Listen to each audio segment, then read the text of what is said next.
What's going on, everyone? This is Nate the Great coming to you live from out here from Washington State on the Thursday Full Count. I'm here today with Greg Gallino and Mike Hughes. How's both of you guys doing? Doing well, Nate. How you doing, bud? What's going on, dude?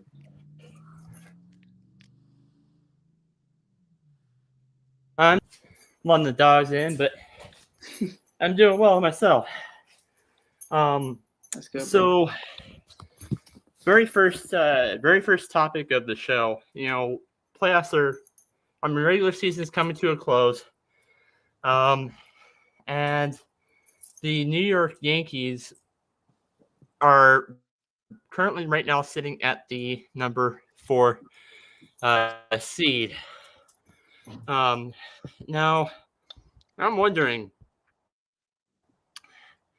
Well, actually, they clinched the first spot in the playoff.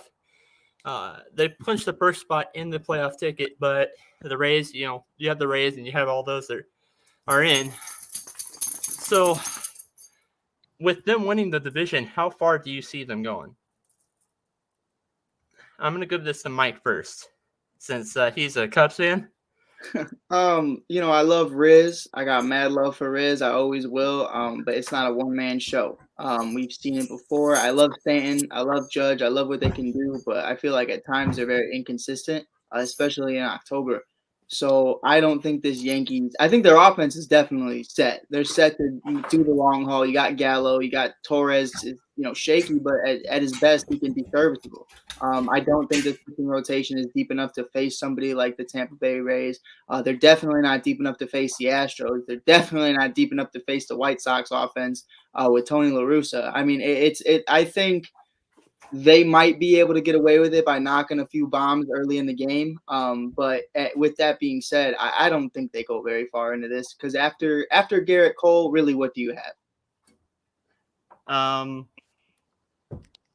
Not a lot. Yeah, like I always mess up his name. It's Severino. I always mess it up. But with him never being consistently healthy, I think it's a different conversation if he is healthy. I think it's definitely a conversation to be had.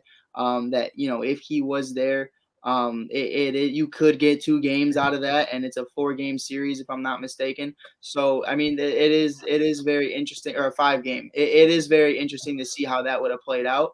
I think the offense could win you one, and those 2 could win you the other. But I mean, without him, and it's just Garrett by himself, I don't see it moving forward.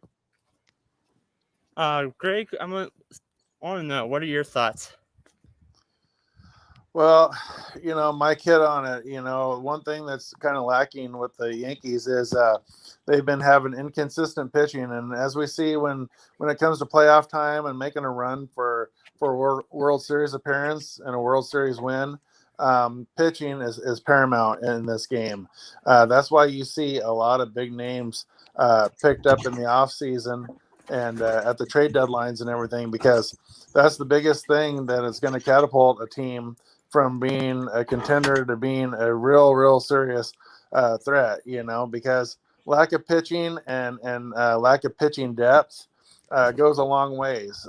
The Yankees, I mean, they have a star-studded lineup. They have plenty of bats. Got Gallo, Rizzo, Stanton, Judge. They're DJ LeMahieu. I mean, they're stacked from top to bottom. But it's just a matter of their pitching. One thing that really got them into position was after the trade deadline, they picked up all those big bats, which helped them out. But they ended up getting more consistent pitching. They had very inconsistent pitching early on, and then they went through a stretch where their pitching was actually outperforming, the position players.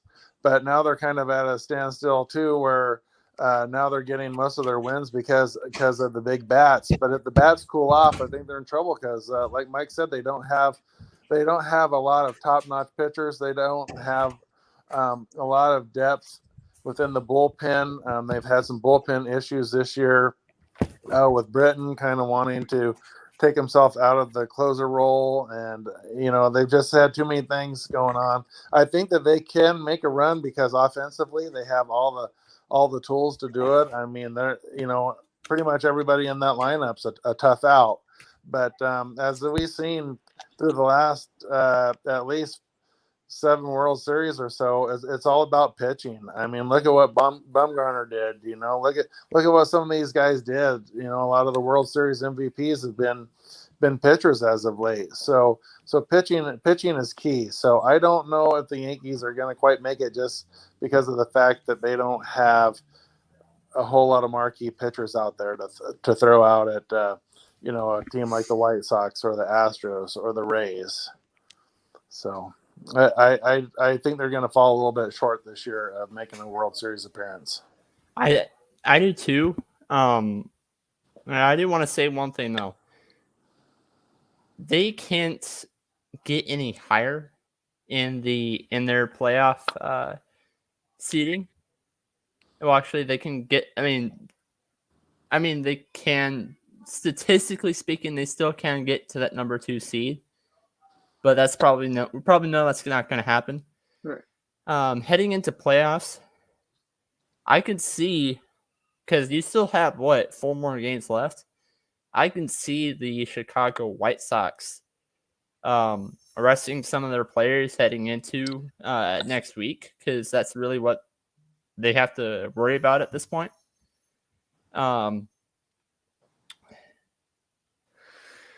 So now as it comes to when it comes to facing the rest of the division,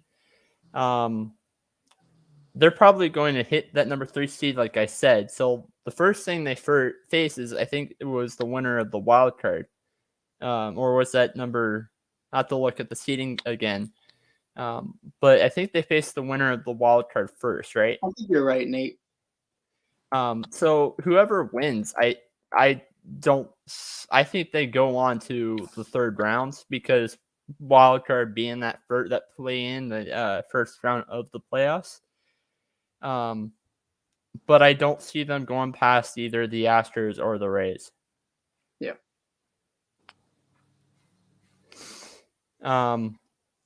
Now, moving on to the next topic, actually. So the San Diego Padres, well, a lot of people were saying that they had the best roster on paper, especially with the pitching staff that they just added. Yet they ended up missing the playoffs.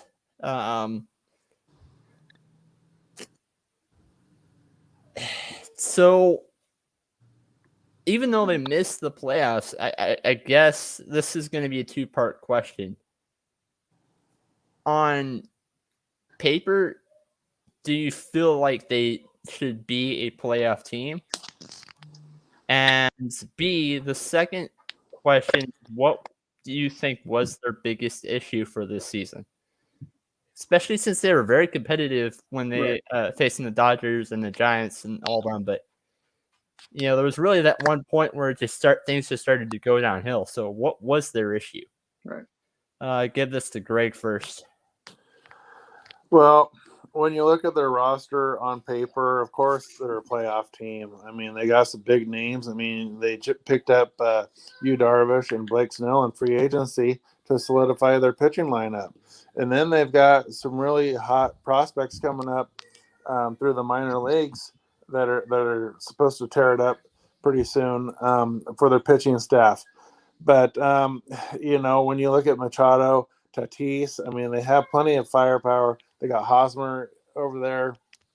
They got plenty of depth in their lineup to really produce a lot of runs and hit a lot of bombs.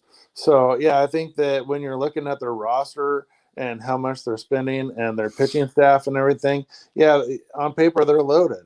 But, like you were saying, Nate, they did play tough against the Dodgers, against the Giants. It's been a really weird year because when you look at a team like the Giants, honestly, nobody really expected them to go anywhere. You're talking about a team that's just all grit. They're all, the Giants are pretty much playing with house money. They don't really have a lot of marquee names. I mean, Buster Posey, he's been playing really good baseball, but he's maybe their biggest name. So the Giants really have a low salary in comparison to most, and they're playing lights out. I think that it's kind of sad because when you look at the Padres, they should be probably one of the top 3 or 4 teams in the league based on who they have in their lineup and how stacked they are. But I couldn't really tell you what their problem is.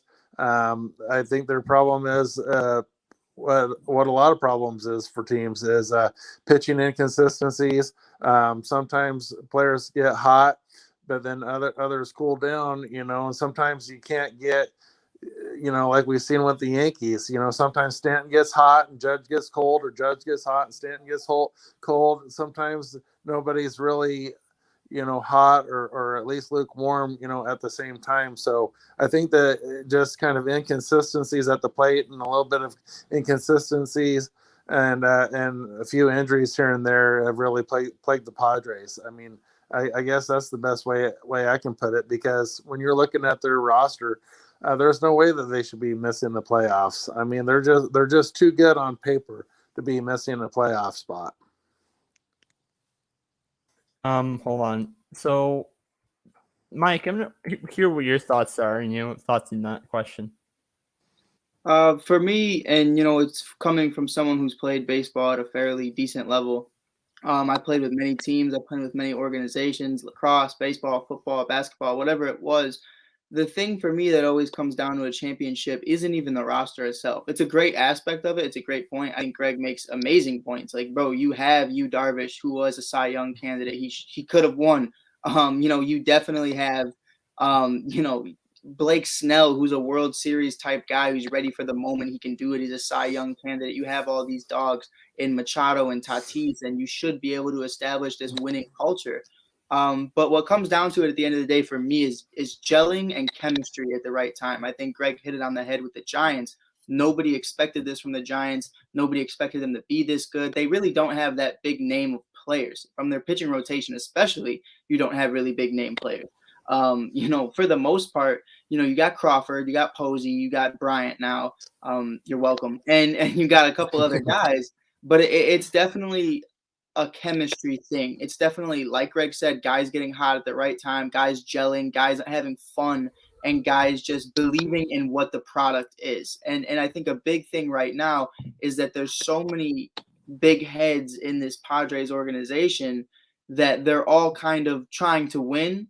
But what are they trying to win for? Are you trying to win for your teammates, or are you trying to win for yourself? Are you trying to prove something to the league? Are you trying to be a human highlight reel like Tatis? Are you trying to be the drama queen in Manny Machado? There's a lot of heads that go into this. So you could stack a team. We have the Lakers right now with all of these amazing players on there, but who ended up winning the championship were the Bucks, and it's because they gelled at the right time. Things went in their favor.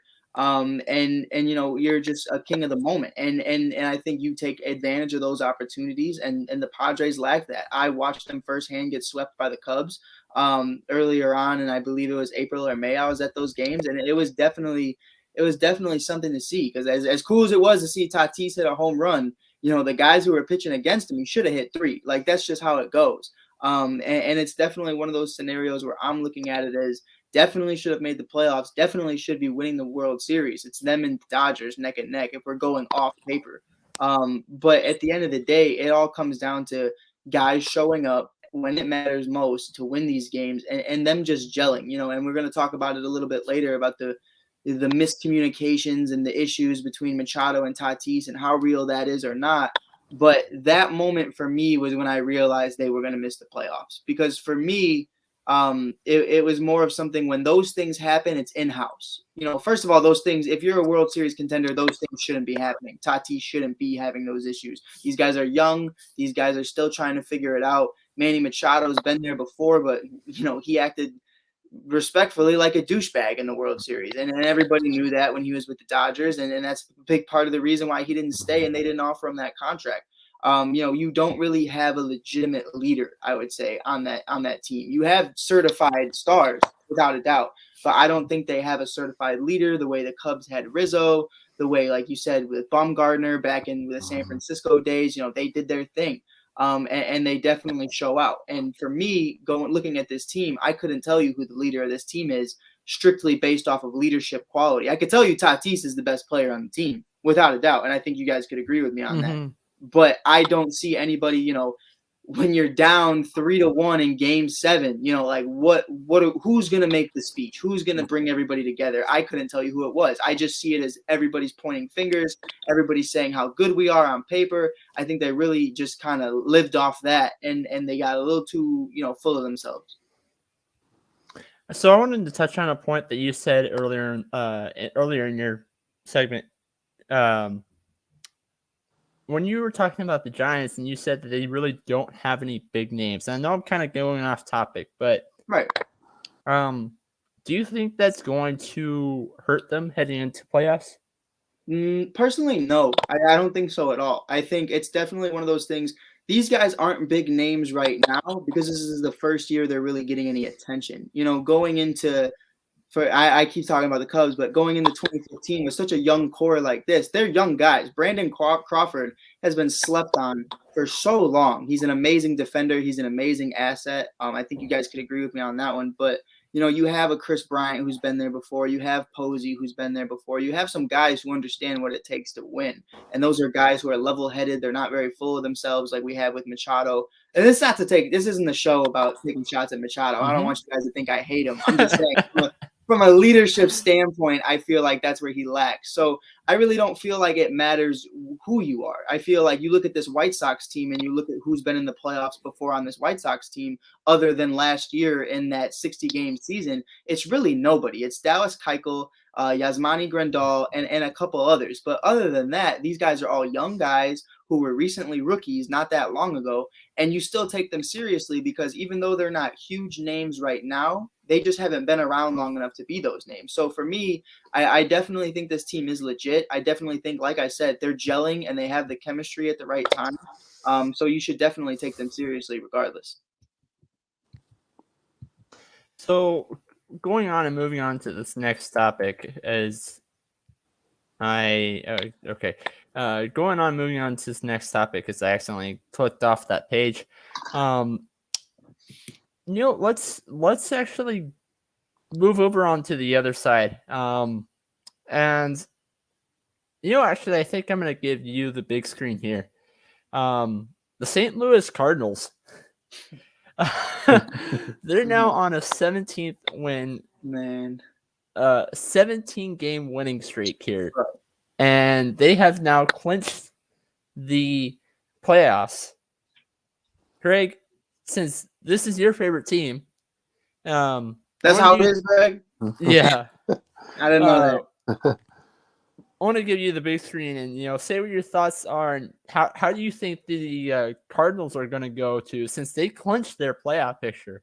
They're probably going to face either probably the Dodgers, but either the Dodgers or the Giants, depending on whoever clinches that spot.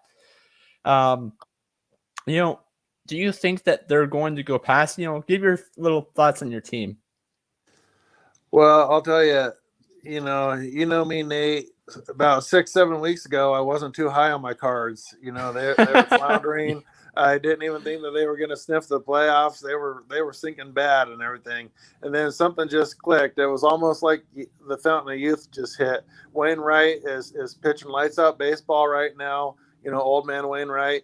Yadier Molina, he's still pounding the ball, hitting the gaps, hitting doubles. They're getting some really awesome play out in the outfield defensively. They're getting some good bombs. It looks like the Arenado thing paid off well. Early in the season, it didn't look like it was that great of a move because, we had lack of pitching and everything. But I'm really excited that they've won 17 in a row and are heading to the playoffs. I know it's going to be an uphill battle because they're going to either face the Giants or the Dodgers. And, and in my opinion, I still think that those are probably the top two teams, in the National League and maybe in all baseball. But, I'm just high on life right now that they made the playoffs. It's good to see Yadier Molina and Wainwright. They're going to go out in style together, win or lose, ride or die. So I really have great expectations, but the one thing that we all notice is that they're still on a 17-game winning streak, but usually when a team gets on a winning streak like that, at some point reality is gonna kick in, just like the Yankees went on that tear right after they picked up every big bat in free agency, and then things slowed down. So I hope that we can keep the momentum up. I hope that we can keep things rolling. We're clicking at the right time. I'm optimistic that we might be able to make it into the next round, but I'm just happy that we made it there because we made great strides. I mean, we were we were sinking hard 2 months ago, and then something just clicked. So it's a great sign to see, on my end, because it seemed like every week I was just shaking my head, like, oh man, we can't put two wins together, and now they put 17. So I'm really happy. I'm really happy with things.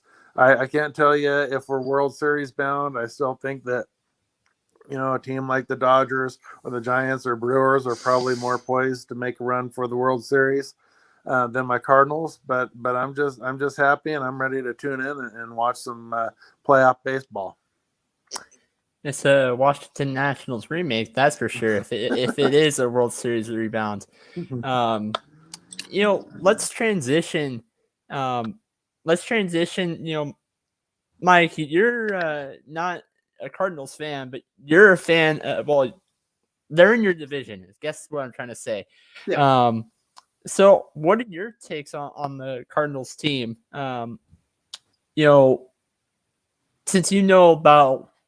Since they're in your division, you probably pay attention to them a little bit more. Right. I'll keep it real. Like, in the off season, they broke my heart. They broke my heart because Cubs got Jock Peterson. And I was so excited about it. And I was like, this is what's up. Like, this is the division. This is our division. Cardinals can't touch us. Oh my gosh, I know you're going. And then like 12 hours went by, and they were like, yeah, we got Nolan Arenado, and we didn't give up. Oh my gosh. And I was like, oh, like, all right, I guess that happened. Like, it was exciting to see, though, because I'm a big Nolan guy. I felt like Nolan would flourish there. I felt like Goldie was going to do his thing. Yachty's going to do his thing. As much as I don't like Yachty, I respect Yachty for everything he does for the game. The biggest thing I felt like was disappointed, I guess, throughout the season because I had such high expectations for them. And I think Greg and I can both agree, I thought it was the Cubs, the Reds, or the Cards, and I didn't see these Brewers making the run that they did. And again, I think a big part of it is not big names. They're just gelling, and they have that chemistry, and they have a good foundation that, what the product they're putting out with the managers, the players are believing in it.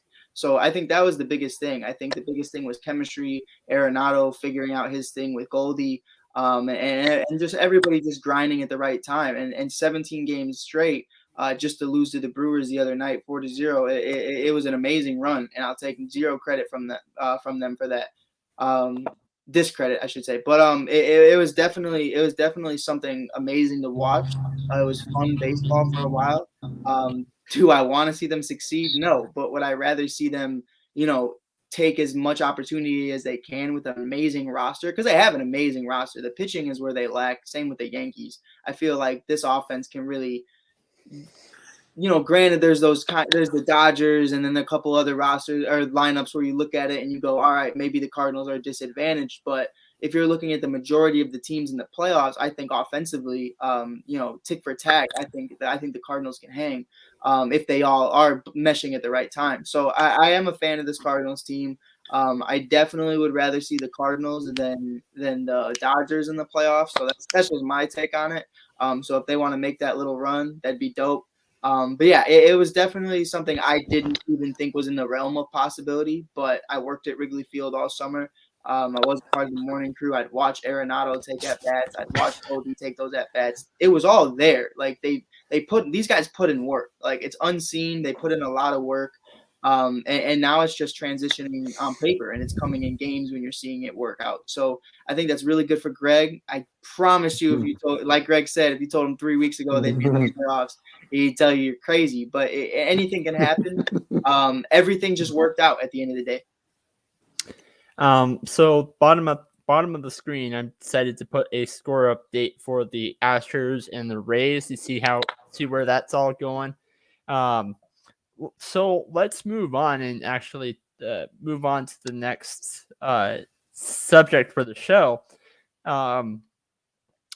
You know, we touched on this a little bit, but how seriously should we take about how seriously should we take the Giants?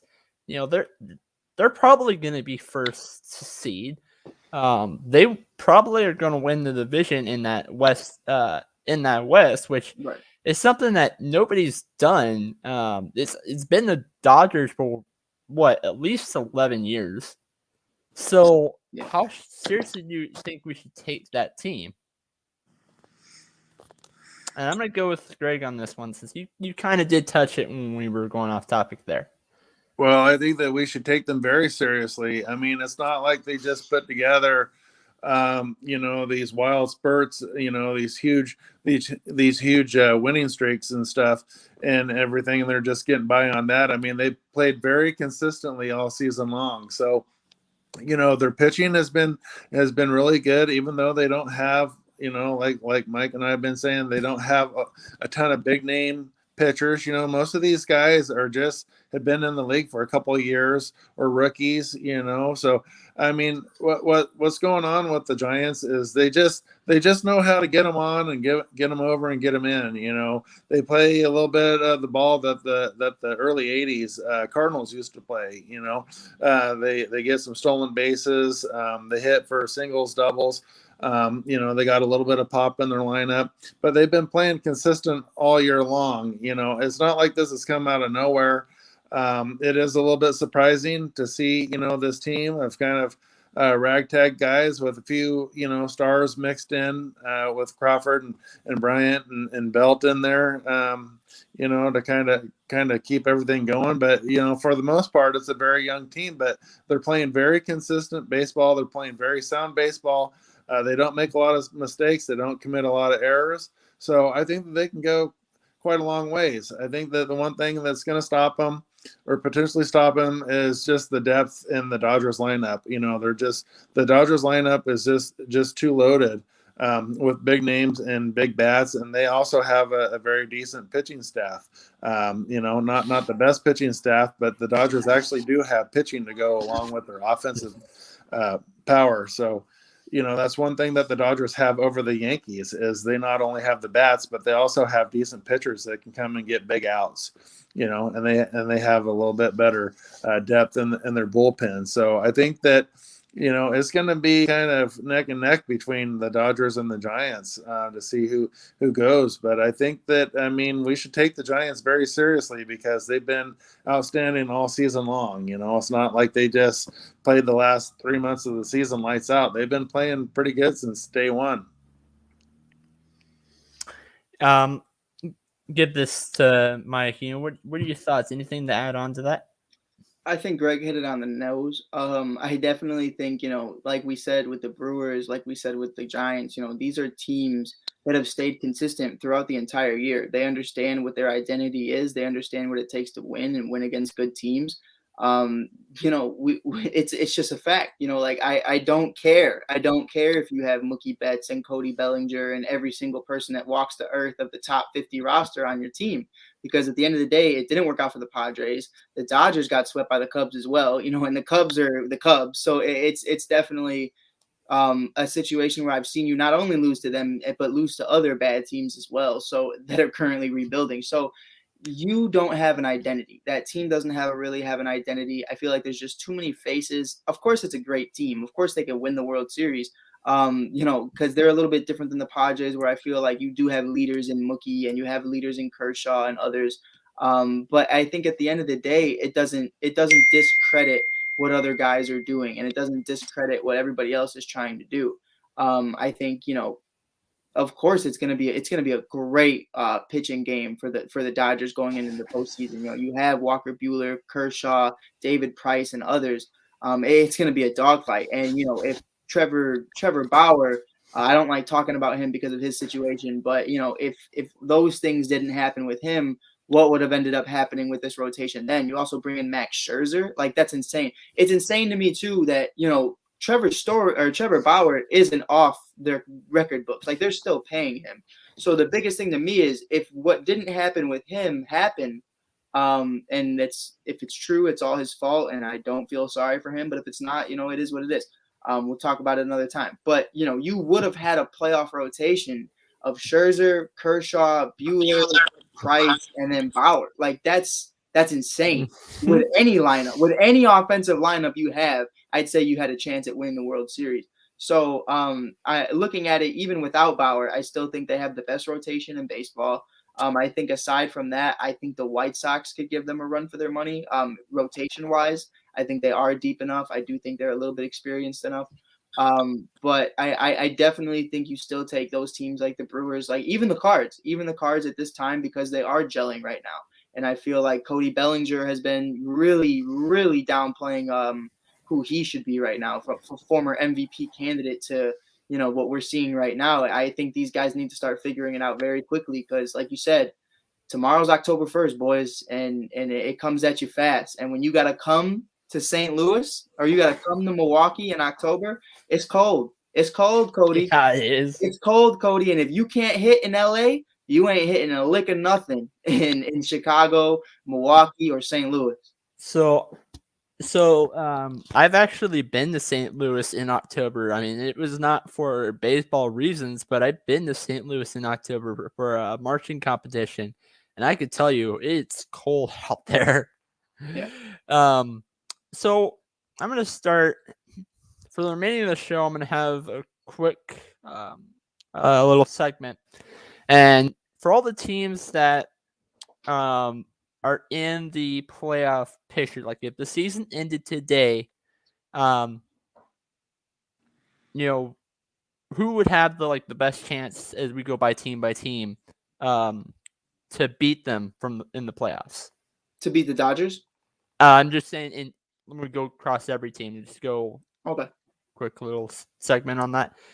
I'm going to start off in the American League and start off with Tampa Bay Rays. Go with Mike on that first. Personally, I think the Chicago White Sox. I think the Chicago White Sox definitely have the bullpen to do it. I definitely think, you have Carlos Rodon, who's emerged himself and having an amazing season, not only throwing a no-hitter, but just being that consistent guy that they always wanted him to be. And that a big part of that was just health. You have Dallas Keuchel, who's experienced in the playoffs, cheating or not, he's experienced in the playoffs. Lucas Giolito, Cy Young candidate from last year, and then you have Lance Lynn, who had another Cy Young candidate year following that last season, and they just have a great rotation going on right now. You got Kopech, Kimbrel, Hendricks, and that's just the pitching staff alone. I like the Astros. I want to say the Astros, but I just don't feel like they're deep enough from a pitching perspective. I kind of agree with you on that. Yeah, I just Verlander's nice. Don't get me wrong, and I respect the no-hitter very late in his career. I like seeing that from him, but I feel like, man, like it's just a different atmosphere in October, and Chicago has the bats, Chicago has the manager to be able to utilize these guys correctly. So I definitely would give it to Chicago. And I don't love them. It's no bias at all, but I'm looking at it from that perspective. I think they're deep enough. What about you, Ray? Greg. I'm gonna go. I like the White Sox pick, but I'm gonna say that the Yankees are a team that could maybe take out the Rays just because they got enough offensive firepower to make things interesting. Tampa Bay has decent pitching, but when you're talking about Rizzo, Gallo, LeMahieu, Judge, Stanton, all those guys from top to bottom, I think that they can really eat up a lot of pitches. I think that they can put the ball in play and make things interesting. I don't know if the Yankees quite have the depth with their pitching to make it happen, but I think from an offensive standpoint, they could get up and get on them early, over the Rays. So I think that they could really put the pressure on, and I think that they could make things interesting, especially in a high-scoring game. So, we all know that the Yankees can put up runs, but they also can give up a lot of runs. So, So, but I would say the Yankees would have the best shot because I think that with all their skilled hitters and everything, I think that they could really wear down the Rays pitching lineup. I'm actually gonna have to go with Mike here on this. Looking at the Astros, I feel like they're not deep enough, as you said, but my problem with the Yankees is not really their offensive firepower, but it's actually the exact opposite. I feel like, and you said it yourself, they give up a lot of, runs. I mean, you have a lot of. There's been a lot of games where they they beat the Tigers, but they beat the Tigers like 9-8. I get it's something that happens a lot, but they give up a lot more runs than I think the thing that I don't like about Aaron from a managerial standpoint, I think he's a decent manager, but the last few seasons that he's been at the helm of the Yankees, he seems to only be really content to leave his starters out there for five innings, maybe 6, whether it's Garrett Cole, whoever it may be. He seems to like to go to his bullpen early, and that's not a good sign, especially for postseason baseball. If you got a pitcher that's actually playing good ball and able to sit batters down, you should stay with the hot hand and not just be looking to go into your bullpen. Also, I'm not a big fan of their catcher. You talking about Sanchez? Mm-hmm. Yeah, I'm not a big fan of Sanchez. No, I like the backup actually better. I think that he plays a lot better defensive baseball. He doesn't have quite the firepower with the bat, but he doesn't strike out as much as Sanchez either, though. Sanchez is a weird situation. It's like you're either a very good defender like Yachty. Yachty has his spurts where he's not very offensive. It's just coming with age. Back in the day, all power to him. I ain't gonna say nothing about Yachty back in the day. But you can either be a very defensive catcher or you can be a very high-powered offensive catcher. And Sanchez is a weird situation where I wouldn't say he's great at either. I don't know how you guys feel about it. Well, he has a lot. I mean, I don't know how you feel, Mike, but I feel like Sanchez has he has a big hole in his bat sometimes. I mean, there's times where he'll strike out 5 times in 6 at bats, where he can't do anything.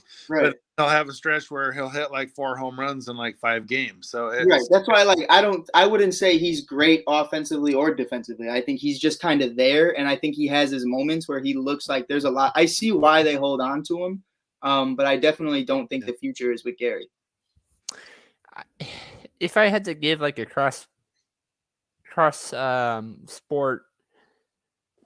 If I had to give a cross sport analogy here, I feel like he was very similar to Ryan Fitzpatrick because there's a lot of waves going on with him. Right. But anyway, moving on to the next team, the Houston Astros. I'm gonna start off since they're in my division, being a huge Texas Rangers fan. Sorry, Nate. I actually think, no worries.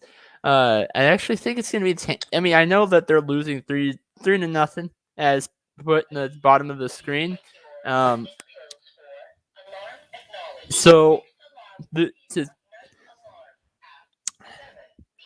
think that the Astros, they're not very deep, so they're my.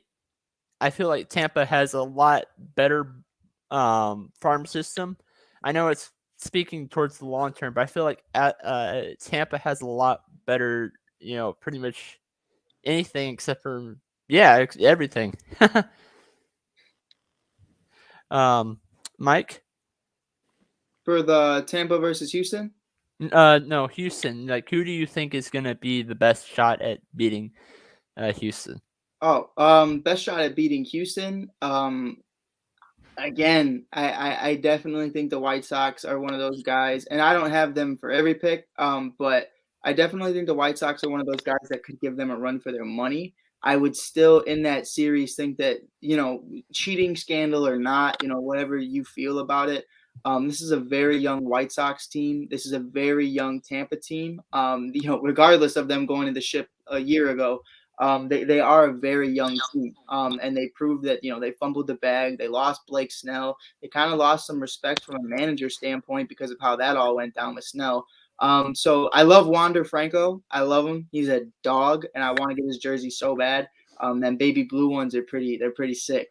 But I definitely think the White Sox just give them a run for their money just because of the consistency I've been seeing from all around the board offensively. If we're looking at even Moncada, who's had a very off season, is still batting over 300. I haven't checked in a minute, but if I'm not mistaken, he's still batting over 300. He's very consistent. You have these big bats. Luis Robert is a dog. Abreu's the year MVP. Tim Anderson does his thing. Grandal, we can do this all day, and it's just a great offense. I feel like I'd still give Houston an advantage just strictly based off of experience. I feel like no matter how you feel about Carlos Correa, he's a total jerk. He's a total, you know what I mean? Like, he won't own up to anything, and he definitely should have. And there's a bunch of different conversations about that we could have. But he knows how to play the game of baseball. He knows how to play the wrong way of baseball too. But I also feel like they've proven this year that they're trying to make a statement that they weren't just cheaters. They were at the end of the day. So I don't care what your statement is. I don't care if they win the World Series today. You still cheated. That's on record. But I do feel like they are very experienced. So I feel like the Red Sox are young. The Red Sox are inexperienced. The Yankees still have their pitching problems. I don't think they could face that lineup, in a 5-game series and come out with 3. So the Blue Jays, again, great lineup, but I think at the end of the day, the White Sox have the most potential, just because of that experienced rotation and because of how Tony La Russa manages them. I know I said Tampa. I mean, I know I said all right. Actually, I jumped ahead of myself here, so I'm gonna actually explain what I was about to say for my next pick. But Greg, go with you next. I think Mike hit it right on the head with the White Sox being able to take out the Astros. I think that there was a lot of talk this year when Tony La Russa came out of retirement to take over for the White Sox, and a lot of people were calling for him to be retired, and maybe he should just get out of the game because he's making some interesting decisions with discipline within the team and everything like that, with a guy hitting a home run and all that, because Tony La Russa is from the old school. But I think that even from, if you take talent aside, Dusty Baker is a great manager. He's one of the most likable guys in the game. But when you look at Tony La Russa, you're talking about a tactician out there. Tony La Russa is kind of like baseball's Bill Belichick. He knows the rules inside and out. Mm-hmm. He can come out. He's not afraid to make several mound visits during a game to make changes or just, give somebody a pep talk or something. So I think that as a game plays on, a series plays on with the Astros and the White Sox, if something like that happened, I think that Tony La Russa is going to be able to just kind of mix and match and put whoever he wants in there and go to his bullpen and just, keep the Astros on their heels, So Altuve, Correa, Brantley, those guys aren't going to get too comfortable because Tony La Russa is going to go. I mean, I've seen it before when he was in St. Louis. He'll go with a lefty. He'll go with the righty. He'll go with a lefty. He'll go through 4 pitchers in one inning if he has to, just to sit everybody down. So I think that just having Tony La Russa's presence in there would go a long way. So I think not just from a personnel standpoint, but from Tony La Russa and how he manages games late, I think that's going to give the White Sox the edge in that one. So like what I was saying earlier, I know I said that I feel like the White Sox have the best chance of beating the Rays in the playoffs, but I'm actually going to go the opposite. I feel the opposite is true as well. I think that the Rays have the best chance. And if everybody, actually out of everybody in the playoffs of beating the Chicago White Sox, I mean, the White Sox do have that experience. With not the team, but the manager, Tony La Russa does have experience of going to World Series, winning them. I should know because, being a Rangers fan, and the Cardinals beat us in the World Series, and he was the manager back then. But you're also talking about the Astros team, not Astros, the Tampa Bay Rays, who they've been there within this last year. I think Now that the Rays could have won the World Series last year, but I think that there was some managerial Without a doubt. management problem. Management is probably the biggest problem with that team. I don't even think losing Blake Snell. I mean, yeah, it might hurt him, but I don't think it hurt him. It wasn't big. detrimental, but I felt like it was more of a clubhouse thing. Like, you know what I mean? Like Blake goes out there and he kind of points out that, hey, maybe we have some manager issues. And then you trade him. You know what I mean? And you didn't trade him for much. So that's how I looked at it. If I was in that clubhouse and I was cool with Blake, I'd kind of feel like, okay, well, nobody's safe. We just went to the World Series. He's your Cy Young candidate, and you just trade him away because he disagreed with you. That's really how I looked at it. Yeah, there was really no reason for Blake Snell to be moved from the Tampa Bay Rays. He did nothing wrong. He was pitching lights out baseball, and there was just some really bad decisions, late in the game. And, this is what I don't like to see. This is what I'm talking about when managers come out and pull pitchers that still have plenty of arm left. We've seen it a couple years ago with the Astros. That's why they didn't win back-to-back. Because Greinke only threw like 70 something pitches, had plenty of life left, gave up one bomb, big deal. He still had another 40 pitches left in him, right. And everything. So yeah, I think I think you hit it on the head there, Nate. I think that the Rays, their biggest detriment, going into the playoffs is going to be whether they can make good decisions on the bench or not. Okay. So moving on to the next team, and that is the New York Yankees. Who do you think has the best chance of beating the New York Yankees? And I'm going to go first on a silly manner and say whoever faces them in the second or third round. Because they've been in the playoffs a lot lately, but when was their last World Series? So on a silly manner, I'm saying whoever faces them on the second or third round. But on a serious note, I'm actually going to go with the Chicago White Sox. I know it's a popular pick for a lot of these teams, and heck, I'm going to go far as to say that they're my World Series favorite. But to be honest with this, we kind of touched it a lot earlier, so I'm going to give this to Mike. I don't think it was a silly statement at all, Nate. I think it's definitely a fair assumption, or a fair assessment. I definitely think this team doesn't seem ready. I feel like if you're playing a wild card game, the Yankees are obviously your favorite. It's one game, you start Garrett Cole, and then you win it because you put up 4 to 6 bombs. And at the end of the day, Garrett's going to give you maybe 2 or 3. He'll go 7 innings, so that's perfectly fine. But and that's on a bad day, he'll give you 2 or 3. Usually he's lights out. So for me, it's definitely one of those conversations to be had that you are a great team offensively, but and that's great in the regular season. You could win 90 to 100 plus games with a great offense. Defense is going to kill them.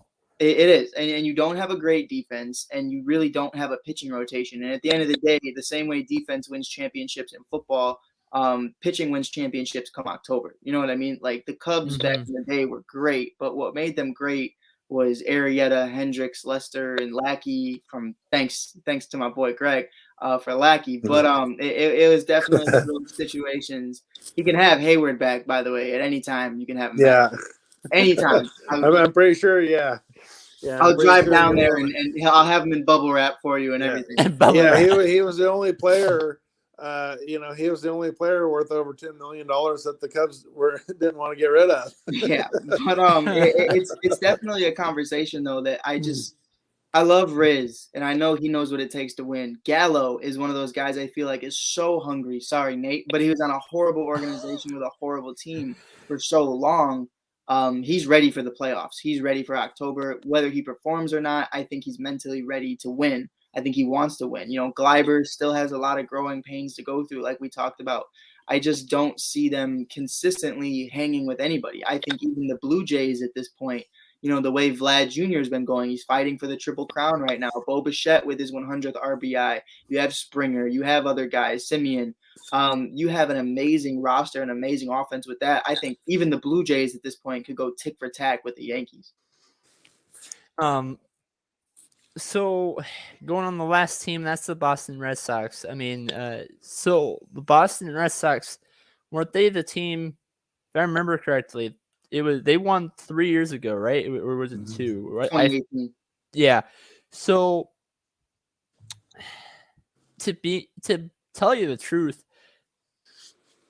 I wonder, they lost their manager, but then they got him right back. So I'm wondering, with that management loss, I wonder for all the new players with this, some of the new players with this team, I'm wondering if maybe that's going to take a dent comes towards their playoff chances. So it's not really a new manager for the team, but it was not the same as last year.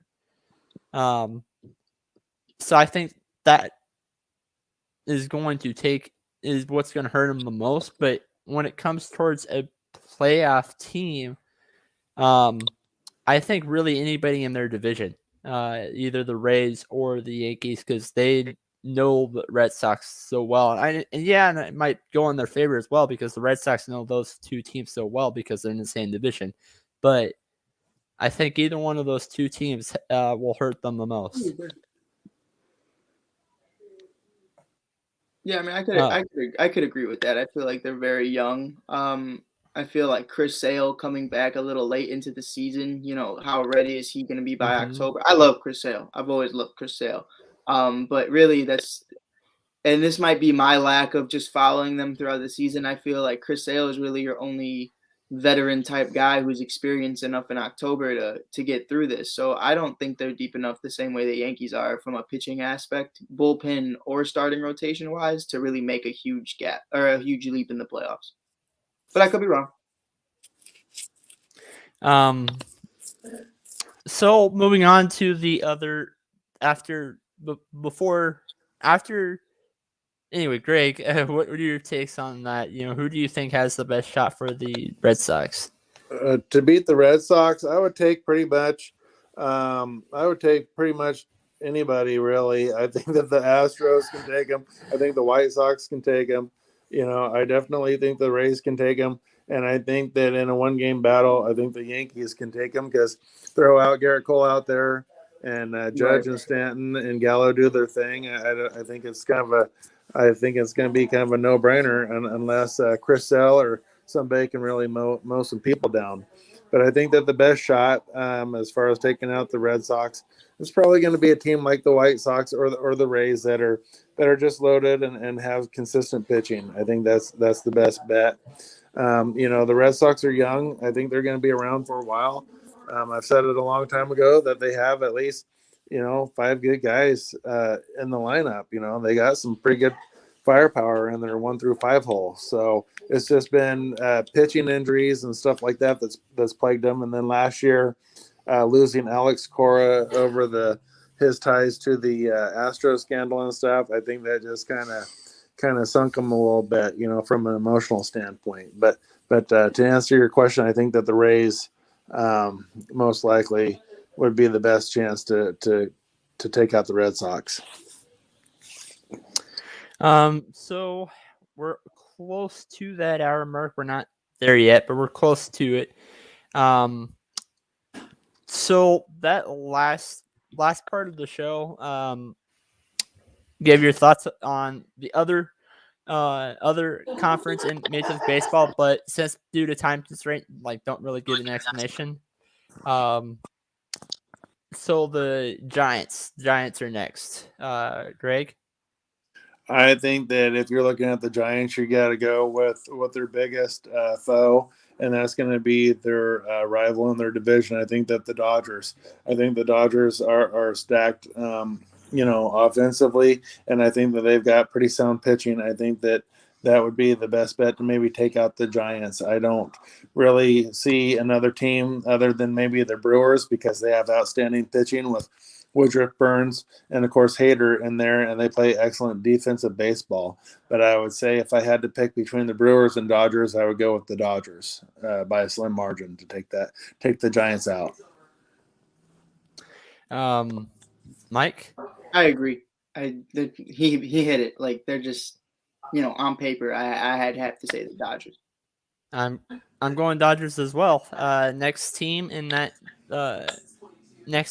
division, that conference, is the Brewers. Mike? I think the Giants are a little bit more sound. I think offensively you have a little bit more big names who kind of know the moment. I think Posey, Bryant, Crawford, they understand the moment more than just Bellinger. Not Bellinger, pardon me. Yelich and a couple other guys. So I would definitely say the Giants could give them a run for their money, but the Dodgers could too. And St. Louis, to be quite honest. Greg? Yeah, I'd say that for a team to beat the Brewers, they would have to be, I'd like to say my Cards, but realistically, I think it'd be the Dodgers because I think that the Dodgers are probably the most sound team offensively that can maybe make a dent, on Woodruff and Burns. Those are two. That's the top two. The top two guys, in the league. Woodruff and Burns have been lights out. That's the best 1-2 punch, in baseball right now going on. So I think that when it comes to the pitching and the defense of the Brewers, I think that the Dodgers are probably the best bet to put any kind of heat on them and wear out their pitching staff. I'm going to go with the Dodgers as well on that. Oh, yeah, the speed. It was so nice to have some. So the next team in that would be the Braves. So I'm going to give this to Greg. Can't see. I think the Braves is kind of one of those teams. I don't really see them going extremely far, even though their pitching staff is finally living up to their expectations. But I think that a team like the Giants that can put a lot of heat on them, hit for average, hit a lot of singles, doubles, get a lot of steals, play good team baseball, have a lot of chemistry, and also the Giants have decent pitching. I think that the Giants would probably be a good bet to take out the Braves. Mike? It was Giants Braves. I'd have to say Giants all the way, just because I promise you, if Acuna was still there, I'd say Braves.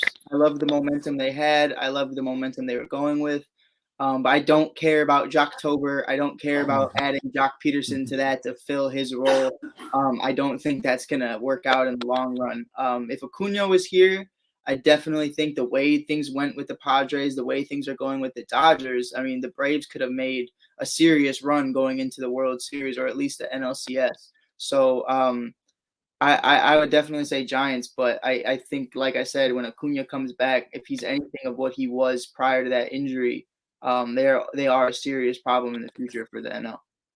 Yeah, I think that Acuna is probably going to be within the next 2-3 seasons the best player in Major League Baseball. Yeah, kid is special, man. Yeah, it's going to be him and Tatis. I think that somebody's going to overtake Mike Trout here pretty soon. Yeah.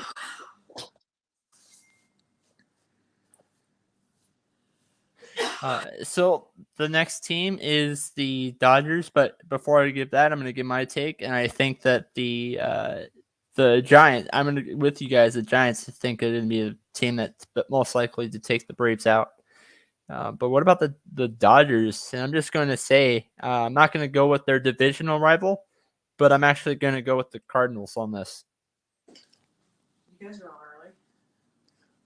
I'm going to go with my Cardinals on that too because that's pretty much what it's going to be for the first game of the playoffs in the National League. It's going to be the Dodgers and the Cardinals. One game, winner takes all. I think that's really the best chance to really take out the Dodgers is a one-game format. I think that the Cardinals play very sound baseball. They get a lot of big hits at the right time. Their outfield defense is outstanding. You still got guys like Matt Carpenter who were big time players a few years ago. Now they're coming off the bench, and getting big pinch hits and stuff. So I think that we might just have enough depth to take out the Dodgers. I really have faith. I would love to see it because I'm not a Dodgers fan. Mike. I would still go with the Dodgers on that, just because I'm not a really big fan of I'm not a fan of the moment kind of guy. I feel like this team hasn't had enough time to really gel. 17 games is amazing, don't get me wrong. But it's definitely one of those things where, at some point that snaps, and at some point they're all going to come back level down. And I just feel like leadership wise and how they identify themselves in the Dodgers, I could kind of count on them a little bit more than I really could. And Adam Wainwright, if I'm not mistaken, would be the starting pitcher in that wild card game. He's pushing 40 years old. You got Walker Buehler doing his thing. You can have, hell, you can have Walker and Kershaw playing both of those games just to be, maybe not Kershaw, but you definitely have another ace playing in that game just to win for you. So I definitely would still say the Dodgers. So the last one being the St. Louis Cardinals, and I think that I'm gonna go. Yeah, you kind of hit it on the head, hit the nail on the head. But I think that the biggest threat for the Cardinals, because the Cardinals are in the wild card seed, is the Dodgers. Yeah, I agree. Greg. Yeah, I know. I don't want to get past this game between the Dodgers, but let's say the Cardinals did get past it. I would say that the best bet to probably take out the Cardinals would be the Brewers, just because they do have the best 1-2 punch with Burns and Woodruff out there, and then of course you got Hader. Then they have excellent defensive play, and they got a little pop in their lineup too. So I think that the NL Central division, I think that when they duke it out, I give the edge a little bit to the Brewers, even though my Cardinals have won 17 straight. I just think that the pitching, I'm a big fan of the pitching. I'm not a huge fan of like 1-0 games, but I think that when it comes to the postseason, pitching is where it's at, and that's where I would give the edge to, in this entire division, is to the Brewers, just because they have an outstanding pitching depth and an outstanding 1-2 punch. All right, since Mike, you said that you agree with the Dodgers, I'm just gonna spin Nate, Greg, and Mike, and we'll see you guys next week.